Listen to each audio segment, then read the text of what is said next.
गांव में गोपाल नाम का एक किसान रहा करता था। उसके पास जो जमीन थी वो उसमें अलग अलग फसल उगाया करता था।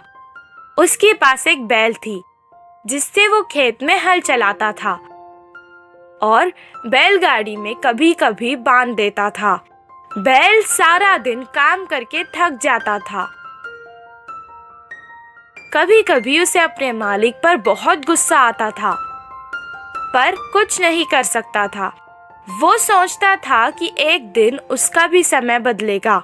एक दिन अचानक उसके मालिक ने अपने साथ शहर से एक गधा खरीद के ले आए और बैल के साथ उसे भी बांध दिया।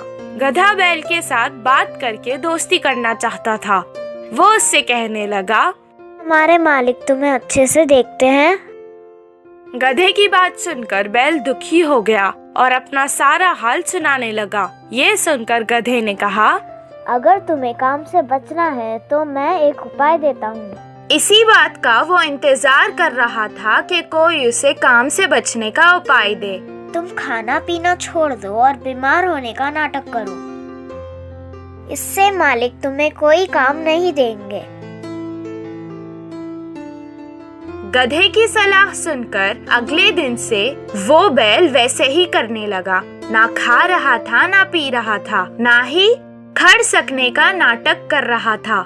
उसे बीमार देखकर किसान उसे छोड़कर अकेला ही खेत चला गया। वो वैसे ही सारा दिन तक बीमार होने का नाटक कर रहा था। 8 दिन बाद किसान ने उस तंदुरुस्त गधे को बैल की जगह अपने साथ खेत ले गया। जो काम वो बैल से करवाता था वो अब गधे से करवाने लगा। सारा दिन मेहनत करने के बाद गधा रात को थक जाता था। बैल को आराम करते देख के वो कहने लगा, अయ్यो, मैंने उसकी मदद करके अपना ही नुकसान कर लिया। बचने के लिए कुछ उपाय सोचना पड़ेगा। सारी रात वो यही सोचता रहा। सुबह जब वो बैल के पास गया तो उससे कहने लगा कि तुम्हें देखकर मुझे बहुत अफसोस हो रहा है। तुमसे आजकल कुछ काम नहीं होने के कारण तुम हमारे मालिक पर बोझ बनते जा रहे हो। मैंने कल मालिक को बात करते सुना था कि वो तुम्हें अब पशुशाला बेच रहे हैं। गधे की बातें सुनकर वो सोचने लगा कि अब उसे अपना नाटक बंद कर देना चाहिए। अगले दिन से वो तंदुरुस्त होकर खाने और पीने लगा। उसे तंदुरुस्त देखकर किसान उसे अपने साथ खेत ले गया। अब वो उससे ही सारे काम करवाने लगा।